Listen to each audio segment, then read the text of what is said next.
অ' কেকটো ঘৰত বনাইছে যেন পাইছো। আমাৰ এই কেণ্টিনৰ পৰা নিছে এখেতে গৈ পেলাই। ল'ৰাটো পাছ কৰিছে নহয়, বহুত ভাল পাইছে মানে।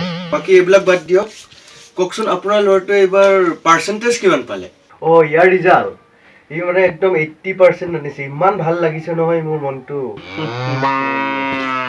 লোকেল মাংস আনিব বোলে আজি, গোটেই কলনীৰ মানুহক বোলে মাংস খুৱাব। 80% অনলি।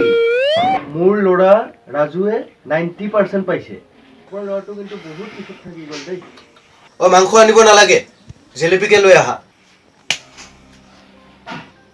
একো চিন্তা কৰিবলগীয়া কথা নহয়। মোৰ ল'ৰা অকণ ভাল কলেজত ছিট পাই যাব, আপোনাৰ ল'ৰা অকণমান বেকাৰ কলেজত ছিট পাই যাব। এয়াই ডিফাৰেঞ্চ। এইবিলাক বাদ দিয়ক হে। আজিকালি কলেজত জানো পঢ়া শুনা হয়? একো কথা নাই। মোৰ ল'ৰা অকণ ভাল চাকৰি পাব, আপোনাৰ ল'ৰাই অকণমান বেকাৰ চাকৰি এটা পাব। মোৰ ল'ৰা ফুৰিব অডিট, আপোনাৰ ল'ৰা ফুৰিব ৰিস্কাত। চুপচাপ প্লেটত ৰাখি দে, গুচি যাওক আপুনি। দিম নেকি? ভালেই কৰিলে মা আপুনি তাইক পঠিয়াই দিলে, নহ'লে ময়ে তাক খেদি দিলোহেঁতেন আজি। চুপ হৈ যা। তোৰ কাৰণে প্ৰত্যেক বছৰে লাজ পাব লাগে কলনী মানুহৰ ওচৰত। একো বস্তু নিবিচাৰিবি, তোক একো নিদো।